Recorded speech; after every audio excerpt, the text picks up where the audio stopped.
Saya mikir masukin dari mana gitu ya. Tapi saya ingin sampaikan begini, saya lagi-lagi saya mencoba dalam keputusan itu pakai kriteria supaya predictable. Nah, if you make decision, you really have to have kriteria. Sehingga keputusan.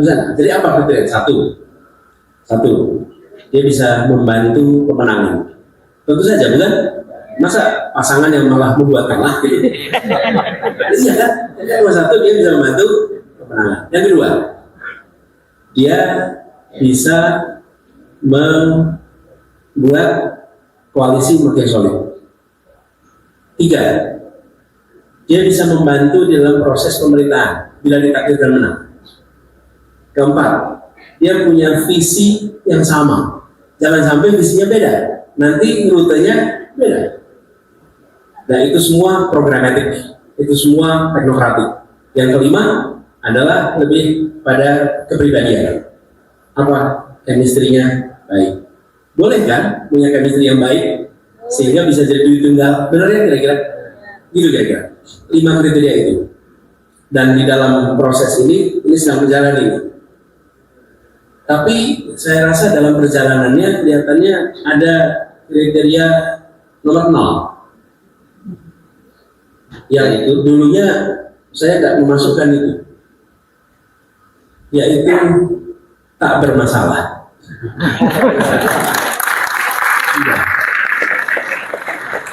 Tak bermasalah dan berani, tak bermasalah. Karena kalau ada masalah, udah sekali kesandung sekarang ini, udah sekali. Jadi kriterianya 5, terus muncul kriteria 0, tak punya masalah. Tak bermasalah, karena ternyata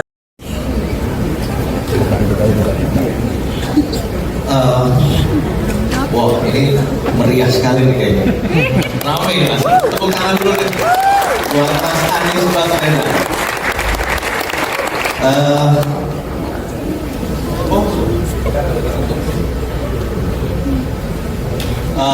Sore ini adalah satu sesi yang dinanti-nantikan dari pagi Mas Anies.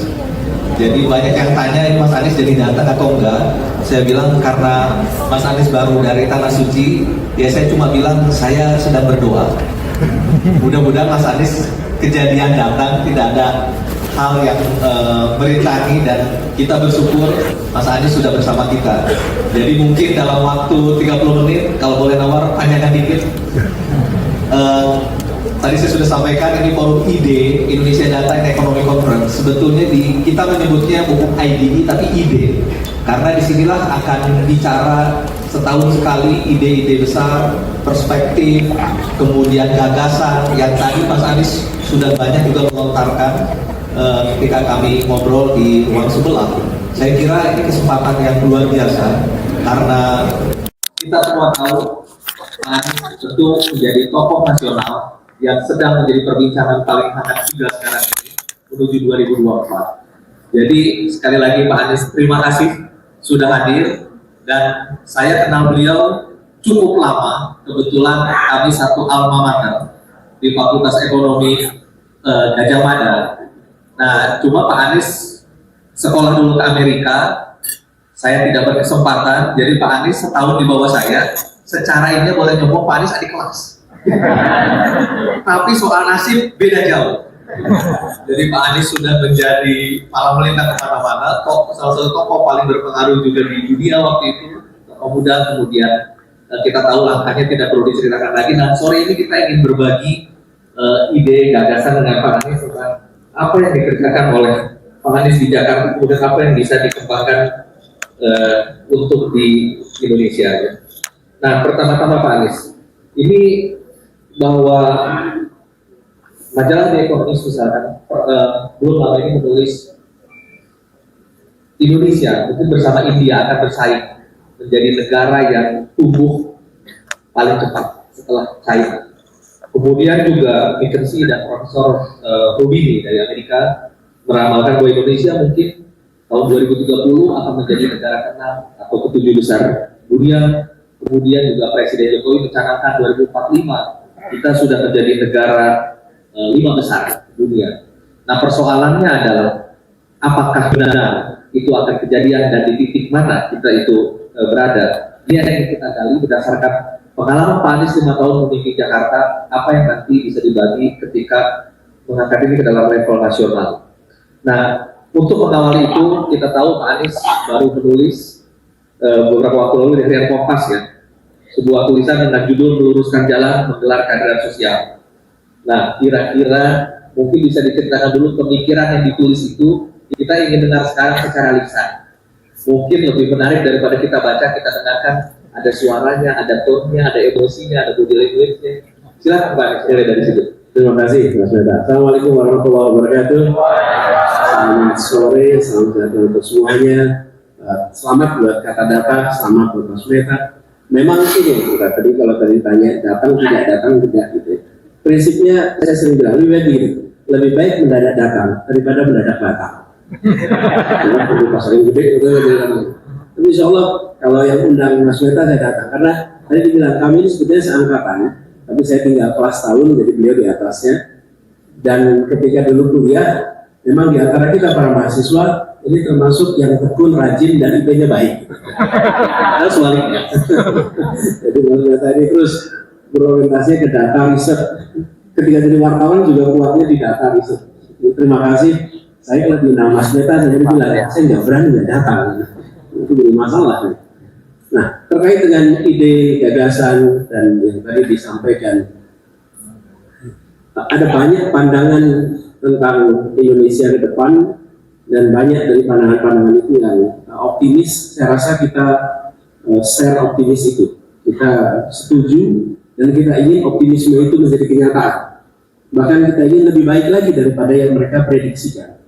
Nah, kami melihat untuk kita bisa terus ke depan dengan baik, itu harus ada sebuah proses pertumbuhan, bukan hanya pertumbuhan ekonomi, tapi pengembangan terus-menerus. Pembangunan terus-menerus. Yang kalau kemarin saya sampaikan, kita sebagai bangsa itu mendapatkan kesempatan tiap 5 tahun sekali mereview rencana ke depan. Bagaimana kita 5 tahun ke depan? Begitu juga 5 tahun berikutnya. Dan suruh rakyat menentukan. Nah, saya melihat banyak hal yang itu perlu jadi perhatian. Tapi penting untuk ke depan itu memastikan bahwa pertumbuhan ekonomi kita, pembangunan ekonomi kita dirasakan manfaatnya secara lebih setara. Semua unsur masyarakat di Indonesia mendapatkan manfaat yang cukup dari pertumbuhan perekonomian. Jangan sampai angka pertumbuhan ekonomi kita tinggi, tetapi rumah tangga kita tidak merasakan pertumbuhan ekonomi itu. Nah, kita menginginkan pertumbuhan ekonomi yang tinggi angkanya di skala nasional, itu juga di tingkat rumah tangga regional itu juga tumbuh. Dan itu unsur yang biasa disebut sebagai pemerataan. Memastikan bahwa pertumbuhan ekonomi itu diiringi dengan pemerataan. Itulah yang disebut sebagai pertumbuhan berkualitas. Kuantitas dari pertumbuhannya nampak di angka, itu kuantitasnya. Kualitasnya ditentukan pada distribusi. Bila pertumbuhan tinggi tanpa distribusi yang tinggi, maka dia kualitasnya rendah. Dengan distribusi yang tinggi, pemerataan yang tinggi, maka kualitasnya tinggi. Itu poin pertama. Yang kedua adalah tentang institusi, terutama institusi hukum yang punya implikasi pada seluruh aspek. Jadi saya ingin sampaikan kepastian hukum itu merupakan salah satu unsur penting sekali yang punya implikasi di seluruh unsur kehidupan masyarakat. Dari mulai kegiatan perekonomian sampai pada kegiatan di sosial media, sampai pada kebebasan berekspresi, sampai kepada kepastian perjanjian. Ini adalah aspek penting yang kita harus perbaiki secara serius. Jadi kalau kita bicara tentang kepastian hukum, maka PR kita masih besar sih. Di dunia usaha misalnya, perjanjian investasi yang skalanya besar, atau perjanjian perdagangan yang skalanya besar, sering sekali tidak menggunakan Jakarta sebagai lokasi penandatanganannya. Tanda tangannya di mana? Banyak dilakukan tanda tangannya di Singapura. Ketika tanda tangan di Singapura, itu artinya dia menggunakan sistem hukum Singapura bila ditemukan ada masalah. Mengapa mereka tidak mau tanda tangan di sini? Ini PR besar buat kita. Jadi kalau mau kita ke depan, maka harus ada kepastian hukum di kita. Dan juga di aspek kebebasan berekspresi. Kepastian hukum itu bukan hanya usaha, tapi kebebasan berekspresi. Bagaimana kita sebagai warga negara mengungkapkan fakta dan tidak dikriminalisasi bila melakukan fakta atas kenyataan yang ada di masyarakat. Tapi bila itu muncul, yang muncul adalah rasa takut, yang kemudian muncul adalah ketidakpastian atas hukum. Jadi ini aspek kedua yang menurut kami penting sekali untuk jadi perhatian bagi kita semua. Yang berikutnya adalah tentang kolaborasi. Jadi bagaimana kerjasama itu dikedepankan untuk kita bisa membangun Indonesia lebih baik. Jangan sampai pemerintah, baik itu pusat maupun daerah, merasa bisa mengerjakan semua urusan sendirian. Kita harus melibatkan seluruh unsur masyarakat, baik terkait perekonomian ataupun kegiatan-kegiatan kebudayaan, sosial, dan aspek-aspek lainnya. Pendekatan kolaborasi ini harus kembali dinomor satukan. Kalau bahasa lama kita dulu menggunakan istilah gerakan, movement. Kalau dengan istilah sekarang banyak menyebutnya istilahnya kolaboratif, kerja bersama. Nah, nanti saya bisa jelaskan apa yang kita kerjakan terkait dengan itu semua. Tapi kami melihat tiga aspek ini, pertumbuhan yang lebih merata, kemudian kepastian hukum, kemudian pendekatan kolaborasi di dalam semua aspek, itu tiga dari beberapa hal penting yang perlu jadi perhatian. Terima kasih. Oke, dari paparan awal Mas Anies menarik sekali bahwa growth saja tidak cukup. Kemudian orang memang sekarang bicara tentang sustainable and equitable growth. Jadi kualitas pertumbuhan sangat sangat ditekankan tadi oleh Mas Anies. Yang juga menarik ini mungkin tentang tadi disampaikan kepastian hukum. Nah ini mungkin Mas Anies juga bisa menanggapi karena mengusung isu perubahan.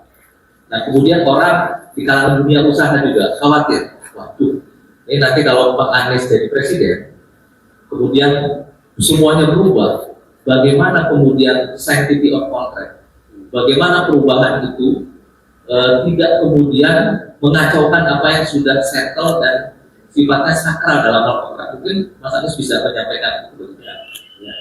Saya malah melihat begini, penting sekali kalau kita berada di dalam posisi pemegang otoritas untuk punya patokan di dalam mengambil sebuah keputusan. Kalau punya pegangan, maka you are predictable. Yang mengkhawatirkan di dalam pemerintah itu kalau ada unpredictability, dan dunia usaha juga selalu akan khawatirnya pada unpredictability, sesuatu yang tidak bisa diduga. Jadi saya ingin sampaikan, selama kami bertugas misalnya di Jakarta atau di dalam otoritas yang lain, ada 4 hal yang menjadi pertimbangan kalau ada keputusan. Dan ini bisa dipakai untuk keputusan-keputusan. 1 adalah faktor memberikan keadilan kesetaraan. Jadi keputusan itu harus bisa semaksimal mungkin memenuhi aspek keadilan dan kesetaraan. Yang kedua adalah kepentingan umum, kepentingan publik dalam keputusan itu. Yang ketiga adalah ilmu, data, fakta, dan kata-kata. Jadi keputusan itu jangan meniadakan faktor data, fakta, sains. Yang keempat adalah aturan, regulasi, undang-undang yang ada. Nah, kami sering mengalami ketika di dalam proses pemerintahan itu urutannya sering dibalik, Mas Meta. Jadi ketika ambil keputusan itu dengan aturan dulu, undang-undang dulu, baru kemudian unsur yang lain.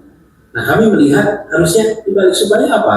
Supaya terus-menerus kita akan bisa menghadirkan keputusan yang membuat kondisi kita lebih baik. Tapi kalau semuanya dimulai dengan taat aturan dulu, banyak sekali aturan yang ternyata di kemudian hari tidak lagi memberikan pemenuhan rasa keadilan, pemenuhan atas kepentingan umum. dan tidak sesuai dengan kondisi. Jadi 4 itu. Jadi jawaban saya terhadap ini, saya sampaikan predictability. Yang kedua adalah tidak mungkin bisa melakukan continuity saja, dan tidak mungkin hanya bisa melakukan perubahan saja. Ada 4 lagi nih. Kami selalu sampaikan apa yang harus diubah, yang kedua apa yang harus diteruskan, yang kedua apa yang harus dikoreksi, yang ketiga apa yang harus dibuat baru, dan yang keempat apa yang tidak perlu diteruskan. Selalu ada 4 hal. Jadi ada unsur continuity, ada unsur change. Lalu sekarang saya tunjukkan kasus Jakarta. Kami bertugas di Jakarta. Ketika kami bertugas, ini bukan gubernur pertama. Sebelumnya sudah ada gubernur-gubernur sebelumnya. Sebelum saya Pak Jarot, sebelum Pak Jarot Pak Basuki, sebelum Pak Basuki Pak Jokowi, sebelum Pak Jokowi Pak Fauzi Bowo. Di situ ada continuity and change. Jadi kebijakan-kebijakan itu. Maka bagi yang mengkhawatirkan tentang besok ini, sebaiknya lihat rekam jejak. Kekuatan paling kuat ya, kekuatan yang paling tinggi untuk menyampaikan prediksi adalah past record masa lalu. Nah, saya ingin tunjukkan ketika di Jakarta hal-hal yang sudah dikerjakan diteruskan dengan modifikasi, diteruskan dengan pembaharuan, dan itu yang kita kerjakan. Nah, kebaruan-kebaruan itulah yang memberikan nuansa perubahan. Jadi beri contoh, misalnya teman-teman sekalian lihat transportasi umum di Jakarta. Transportasi umum dengan barang baru sudah ada di Jakarta lama sekali. Lalu ketika era kami bertugas di Jakarta, transportasi umum yang sudah banyak itu diintegrasikan menjadi satu sistem transportasi umum namanya Jaklingko. Itu perubahan, iya, perubahan. Karena pendekatannya kolaborasi, ini saya ingin sampaikan, kolaborasi. Jadi ketika transportasi umum di Jakarta itu lebih dari 25 operator yang bekerja di Jakarta. Teman-teman biasanya ingat namanya dulu ada Metro Mini, ada Kopaja, ada apa lagi, KWK, ada Mikrolet dan lain-lain. Itu adalah koperasi-koperasi semua. Itu lebih dari 25 operator. Mereka masih eksis tidak sekarang? Masih. Tapi brandnya namanya Jaklingko. Karena diintegrasikan dalam satu sistem transportasi umum. Nah, apa yang kita lakukan? Perubahannya pada integrasi itu berubah sekali. Dulu bayarnya per penumpang, per penumpang. Pendapatan perusahaan-perusahaan itu per penumpang. Karena itulah kenapa mereka kebut-kebutan, karena mereka ngejar penumpang. Skemanya kita berubah total skemanya. Jadi kalau dibayangkan ya, sebagai ilustrasi, ini penumpang, kemudian ini adalah operator. Mereka itu transaksi langsung. Penumpang bayar ke operator, lalu operator memberikan jasanya. Kami datang, diubah. Penumpang bayar ke Pemprov, Pemprov bayar ke operator. Warga bayar ke Pemprov menggunakan jam, Pemprov bayar ke operator per kilometer. Jadi operator-operator itu sekarang tidak kebut-kebutan karena mereka dibayar pemerintah per kilometer. Sehari mereka harus jalan 100 kilo misalnya, plus minus 10 kilo. Jadi minimal 90, maksimal 110. Berubah total cara pengelolaannya. Tetapi sistem atau continuity dari jasa itu jalan terus, mereka tidak hilang. Bayangkan kalau pemerintah baru lalu membuat yang disebut sebagai pengadaan bis sebanyak-banyaknya, semua operator yang ada di Jakarta itu bisa tutup, kalah dengan kendaraan yang disiapkan oleh pemerintah. Yang kami lakukan tidak. Semua operator yang ada, mari kerja bersama. Anda sebagai unit usaha tetap hidup, bisnis Anda tetap jalan, dan masyarakat yang membutuhkan kendaraan umum dapat kendaraan umum dengan nyaman, dan kemudian negara hadir memberikan subsidi. Jadi di situ ada sebuah pendekatan melakukan perubahan dengan menjamin sustainability atas yang selama ini sudah ada dengan pendekatannya kolaborasi. Begitu. Nah, itu menarik Mas. Jadi ada perubahan tapi di atas sustainability dengan kolaborasi. Pertanyaan saya untuk di level nasional. yang sekarang juga menjadi perbincangan hangat, ada kebijakan-kebijakan besar yang juga dalam tataran ide ini memang ada pro kontra. IKN misalkan, kemudian hilirisasi. Ini ide-ide besar yang saya kira sah-sah saja berdua, kemudian memunculkan school of thought yang bermacam-macam. Kategori mana itu Mas Anies? Koreksi, perubahan, atau melanjutkan, atau bagaimana? Ya. Dan ketika sampai kepada tema-tema khusus, kami melihat perlu sekali pemerintah itu dalam mengambil keputusan bukan selera. Jadi bukan selera A, selera B, selera C, tapi libatkan seluruh stakeholder relevan di dalam penyusunan keputusan ini. Jadi ketika tadi saya cerita tentang transportasi umum, itu bukan seorang gubernur datang lalu ini solusinya. Bukan. Gubernur bilang kami ingin jumlah penumpang kendaraan umum meningkat, polusi di Jakarta menurun, dampaknya pada Jakarta lebih sehat, pada traffic yang lebih baik. Itu objektifnya. Lalu panggil seluruh stakeholder dan kemudian proses ini terjadi. Proses negosiasinya pun panjang. Jadi saya ingin sampaikan ini bukan selera, oh saya akan teruskan atau tidak teruskan. Justru libatkan semua. Kenapa? Karena unsur yang ketiga tadi, ilmu, data, fakta itu menjadi penentu dalam pengambilan keputusan. Kalau kemudian itu dipandang sebagai sesuatu yang objektif dari assessment itu baik, let's proceed. Tapi kalau tidak, jangan. Jadi saya melihat ke depan kita harus menomorsatukan pertimbangan teknokrasi di atas pertimbangan politik. Teknokrasi. Biarkan teknokrasi itu yang mendominasi, termasuk keputusan-keputusan soal itu. Jadi bila itu baik, dalam assessment, proceed. Bila itu harus dikoreksi, tunjukkan di mana letak koreksinya. Jangan sampai pengambil keputusan sekedar menetapkan apa yang menjadi aspirasi dirinya, tapi tidak memasukkan data-data, fakta, pandangan para expert. Oke, menarik. Jadi tentu akan ada ruang-ruang diskusi yang masih panjang tentang itu, kita tidak bisa bahas di sini secara tuntas. Cuma satu hal, Mas Anies, tadi pagi Pak Menko Perekonomian Pak Erlangga Hartarto menyampaikan mungkin tidak panjang, kita punya waktu hanya 13 tahun menikmati masa bonus demografi dan kemudian kita terbebas dari middle income trap. Sementara pertumbuhan ekonomi kita masih 5%, butuh 6-7%. Nah, siapapun yang terpilih 2024 tentu akan menentukan Indonesia di tahap itu. Karena kalau bisa tentu akan 2 periode tentunya. Berarti dalam masa 10 tahun, dalam 13 tahun yang tersisa ini. Nah, menurut Mas Anies secara singkat, apa yang sebaiknya kita kejar untuk memanfaatkan sisa waktu itu? Kualitas dari manusia Indonesia harus ditingkatkan terus-menerus. Dan kualitas itu mulainya dari mana? Mulai dari kesehatan, pendidikan. Ketika itu kita pastikan mereka bisa mendapatkan yang baik, lalu kita pastikan ada kesempatan kerja lapangan untuk berkarya yang cukup. Nah, ketika sampai kepada satu adalah kualitas. Dan saya istilahkan di sini, Mas Meta, bukan kualitas SDM ya. Saya sebutnya istilah kualitas manusia. Sebagai manusia utuh, bukan semata-mata sebagai faktor produksi dalam sebuah kegiatan perekonomian. Nah, ini membutuhkan peningkatan pelayanan kesehatan untuk seluruh rakyat, dari mulai dalam kandungan sampai mereka tumbuh berkembang. Indikasi-indikasinya gampang, kita lihat statistiknya dari mulai soal ibu melahirkan, tingkat kematian itu harus serendah mungkin, kalau bisa 0.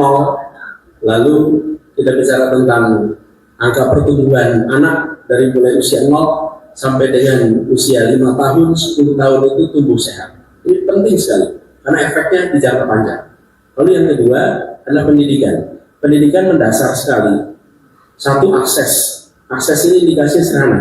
Jumlah bangku SD kelas 1 harus sama dengan jumlah bangku SMP, SMK kelas 12. Jadi kelas 1 bangkunya sama dengan kelas 12. Karena kalau jumlah bangkunya tidak sama, maka banyak orang hilang di jalan. Nah, hari ini bangku kita belum sama. Jumlah bangku SD kelas 1 dengan jumlah bangku SMA, SMK kelas Ini bukan salah 1-2 tahun, ini bukan. Ini adalah proses perkembangan kita. Memastikan itu ada. Yang ketiga adalah aspek kualitasnya. Terjadi peningkatan kualitas guru sehingga proses pendidikan kita menjadi jauh lebih baik lagi. Ini mendasar.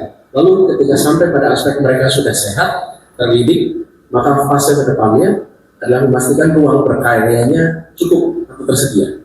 Dan itu artinya pertumbuhan dunia usaha didorong lebih besar lagi. Dan saya melihat dari pengalaman kami di Jakarta, pemerintah itu harus merangsang agar pasar membesar dan unsur-unsur masyarakat yang belum masuk di dalam pasar itu didorong untuk bisa masuk ke pasar. Lalu pemerintah mengurangi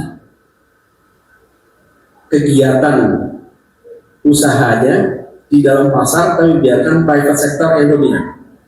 Jadi BUMN itu menjalankan peran pembangunan, tapi biarkan pertumbuhan perekonomian, kegiatan perekonomian sebisa mungkin dikerjakan oleh korporasi, oleh pasar. Karena itu akan punya potensi pengembangan yang jauh lebih besar lagi.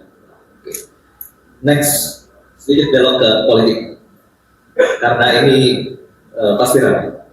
Pertama adalah 2024 tentu ada selain pertarungan ide, juga pertarungan banyak hal. Mungkin Pak Anies sendiri bisa menjelaskan ada satu label yang selalu dikatakan ke Pak Anies, meskipun saya kenal lama sekali dengan Pak Anies. Itu adalah kok Pak Anies ini tidak selaras dengan asas pluralisme misalnya. Nah, mungkin bisa dijelaskan bagaimana sih sebetulnya yang ada di pikiran Pak Anies tentang label itu. Jadi ketika ada pelabelan, saya cenderung untuk tidak menjawab dengan kata-kata, tapi cenderung untuk menjawab dengan kenyataan. Ini adalah air minum kita nih Mas Meta di sini, air minum kita. Dan kalau air minum ini kemudian ada yang pegang mikrofon di depan sana, bilang hati-hati ini air keras, maka saya akan bilang ini air minum, air bersih. Tapi lalu kata dia dengan kata saya terhadap air ini. Jadi cara paling efektif untuk membuktikan bahwa ini adalah bukan air keras adalah dengan mengambilnya dan meminumnya. Ini bukan air keras. Jadi ketika tuduhan itu begitu besar disampaikan di 2016-2017, saya cuma berdoa semoga Tuhan memberikan umur panjang sehingga ketika saya bertugas di Jakarta, saya bisa menunjukkan apakah Jakarta menjadi sebuah kota yang anti pluralisme, apakah Jakarta menjadi kota yang tidak menghormati kebajikan, apakah Jakarta diskriminatif terhadap yang minoritas, apakah Jakarta tidak memberikan bantuan minoritas. Yang terjadi, Jakarta justru memberikan ruang kepada seluruh unsur yang ada di kota ini. Jadi ini yang terjadi, sehingga kalau itu bisa dilihat bagaimana seluruh unsur masyarakat yang membutuhkan perhatian negara dan secara jumlah sangat sedikit justru negara hadir. Tapi contoh, masyarakat Hindu Tamil berpuluh-puluh tahun menginginkan rumah ibadah, tidak pernah bisa dapat. Alhamdulillah sekarang mereka pertama kalinya punya rumah ibadah di Indonesia, di Jakarta. Ini pertama kali dan terbesar. Lalu sebagai contoh, masyarakat Nasrani merayakan menuju Natal. Sekarang ada Christmas Carol di jalan-jalan utama. Sebagaimana kalau malam Lebaran yang Muslim mengadakan takbiran di jalan-jalan.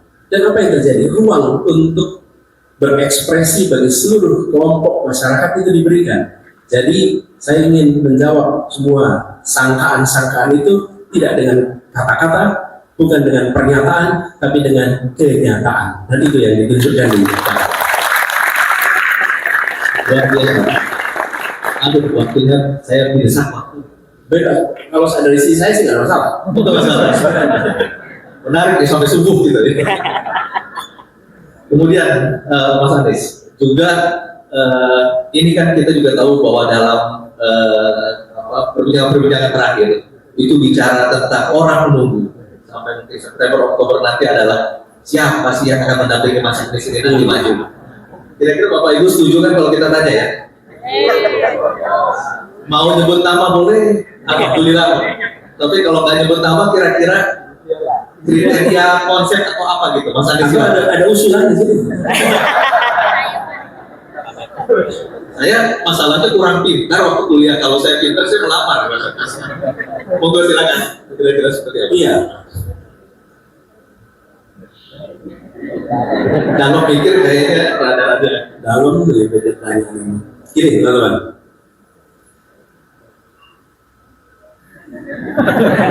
Saya pikir masukin dari mana ini. Tapi saya ingin sampaikan begini. Saya lagi-lagi saya mencoba dalam keputusan itu pakai kriteria supaya predictable. Nah, if you make decision, you really have to have kriteria. Sehingga keputusan. Jadi apa kriteria? Satu, dia bisa membantu pemenangan. Tentu saja, bukan? Masa pasangan yang malah membuat kalah gitu?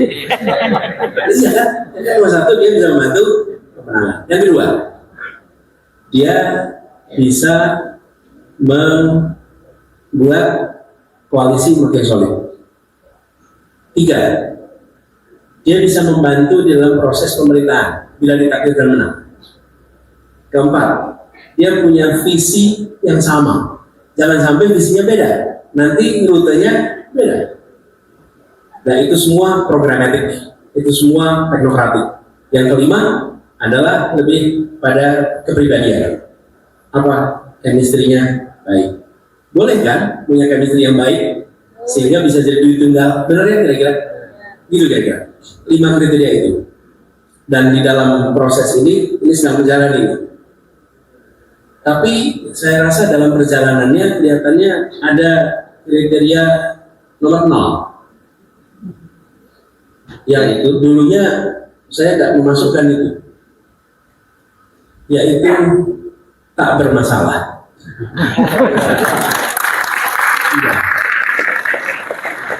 Tak bermasalah. Dan berani, tak bermasalah. Karena kalau ada masalah, udah sekali kesandung sekarang ini. Udah sekali. Jadi kriterianya 5, terus muncul kriteria 0, tapi punya masalah. Tak bermasalah. Karena ternyata itu faktor yang sangat penting. Karena kalau tidak, pleset-pleset sepanjang jalan. Gitu juga. Nah, siapa namanya? Ya. Nah, ini dia. Mudah-mudahan beberapa waktu ke depan itu bisa selesai. Tapi sekarang lagi dibahas. Kalau yang 5-nya kelihatannya mudah. Kelihatannya yang 0 ini yang lagi dicari supaya aman. Cari yang tidak bermasalah. Itu menarik. Nah, tadi ada satu kata yang disebut oleh Mas Anies bahwa duit tunggal. Sementara juga ada kriteria kalau dulu memang harus duit tunggal, tapi banyak juga kenyataannya wakil presiden menjadi ban serap dari presiden, atau ada juga menjadi matahari kembali. Mas Anies sendiri membayangkan kalau nanti pemilu bagaimana relasi presiden dan wakil presiden? Ya. Memang kalau dalam struktur kenegaraan itu seperti juga di kepala daerah, wakil itu memang memiliki peran untuk mewakili. Jadi kebijakan dan lain-lain ada pada tangan gubernur. Tidak ada surat keputusan wakil gubernur, tidak ada. Jadi tidak ada rapat wakil gubernur, tidak ada juga. Jadi memang sifatnya, dan itu barangkali bedanya antara wakil dan deputi. Kalau deputi dia membagi tugas. Sebagai pimpinan tugasnya dibagi di beberapa deputi. Tapi kalau wakil memang fungsinya mewakili. Nah, diskresinya ada kepada gubernur, ada pada presiden untuk memberikan tugas. Nah, saya melihat pembagian tugas itu sebaiknya dilakukan sesuai dengan bekal pengalaman, bekal jaringan yang dimiliki oleh si wakil. Jadi jangan ditentukan sebelum tahu siapa orangnya. Jadi kalau saya bersama dengan Mas Meta misalnya berpasangan, maka tugas yang diberikan kepada Mas Meta adalah tugas yang selama ini Mas Meta memiliki pengalaman, memiliki jaringan, memiliki pengetahuan, sehingga beban yang dimiliki oleh saya bisa saya sebagian alihkan ke Mas Meta. Tapi kalau yang dialihkan itu tidak cocok dengan yang dimiliki pengalaman Mas Weta, malah menjadi beban baru untuk Mas Weta. Jadi ini adalah satu proses pembagian tugas setelah tahu siapa yang berada di situ. Dengan harapan seperti itu, maka kerja bersamanya itu bisa berjalan dengan baik. Tapi saya perlu sampaikan di sini, Bapak sekalian, dari pengalaman kami bertugas sebelumnya, ini adalah tugas yang diembankan pada orang dewasa yang matang. Jadi ini bukan seperti mencari pasangan antar anak-anak muda yang kemudian banyak memasukkan faktor perasaan. Kalau sudah orang dewasa dan terkait dengan pekerjaan, apalagi terkait dengan unsur kepentingan negara, maka yang diletakkan di dalam fondasi kerjasamanya itu adalah urusan publik, urusan negara. Jadi saya cukup yakin bahwa dengan siapapun insya Allah bisa kerjasama, dan dengan siapapun insya Allah apabila kita lempengkan garis nilainya, maka itu kita bisa akan bekerja baik bareng-bareng. Gitu. Satu pertanyaan terakhir Mas Anies, ini lebih ke untuk internasional level. Sebetulnya kan kita tahu bahwa sekarang terjadi pertarungan luar biasa dalam strategi atau dalam geopolitik Amerika, Eropa, China dan sebagainya. Nah, menurut Mas Anies sendiri, posisi Indonesia dalam pertarungan geopolitik seperti itu sebaiknya di mana dan apa yang akan dibangun Mas Anies kalau kemudian menjadi pimpinan Indonesia 2024? Ini negara besar, ini bangsa besar, demokrasi salah satu terbesar, penduduk terbesar, kekayaan alam terbesar. Kita harus menjadi major player di kawasan Asia dan dunia, harus. Kita boleh kita jadi penonton. Jadi mindset kita itu bukan menjadi penonton, mindset kita itu menjadi pelaku yang mewarnai. Dan kita punya potensi untuk bisa mewarnai. Indonesia itu rujukan dunia. Bapak sekalian, teman-teman semua yang di sini, Indonesia ini dalam perjalanan sejak kita merdeka itu selalu menjadi negara rujukan. Di ASEAN juga begitu. Kita adalah yang besar. Nah, untuk kita bisa memainkan peran yang makin besar di dunia internasional, maka kita sendiri harus menempatkan diri sebagai warga dunia. Ini saya sering sampaikan pada teman, pada anak-anak yang sedang belajar dan juga kepada jajaran Pemprov DKI ketika saya bertugas di sana. Semua Anda, kita semua di sini adalah warga 3 dunia. 1, dunia kota Jakarta. 2, kita adalah warga nasional, warga Indonesia. Yang ketiga, warga global. Ini 3 ini. Kalau kita hanya berpikir kami adalah warga Jakarta, kami warga Indonesia, dan tidak memikirkan sebagai warga dunia, maka kita tidak terlibat urusan-urusan dunia. Jadi ada persoalan lingkungan hidup global, kita nggak peduli, karena kami hanya Indonesia. Ada soal krisis pangan dunia, kita nggak terlibat, karena kita hanya Indonesia. Ada soal kekerasan, ada soal perang, kita nggak terlibat, karena kami hanya Indonesia. Nah, mindset ini harus dimiliki oleh kita. Dan menurut saya, leadership di Indonesia harus menempatkan dirinya sebagai pemimpin Indonesia dan pemimpin di level dunia, sebagai pemimpin. Itu satu. Kemudian yang kedua, Indonesia di dalam kegiatan atau kiprah internasional perlu menggunakan nilai sebagai pegangan di dalam seluruh kegiatan diplomasi. Value-based diplomacy. Kenapa value-based diplomacy itu? Terus sekalian, nilai itu akan membantu kita untuk mengkategorikan benar, salah, baik, buruk. Tapi kalau kita tidak memegang nilai, maka di dalam diplomasi internasional hampir semua kebijakannya arahnya transaksional. What's in it for me? Akan transaksional. Kalau transaksional, kita nanti tidak akan bisa, sulit sekali mengambil sikap. Saya beri contoh. Kalau ada sebuah negara A menyerang negara B, contoh nih, lalu negara A itu teman kita, apa baiknya sikap kita? Kalau kita value based, kita akan bisa bilang, you are my friend, but you know what you're doing is wrong. Please don't do it. Okay? Tapi kalau kita tidak punya nilai itu, maka apa yang terjadi? Because you are my friend, I let you do it.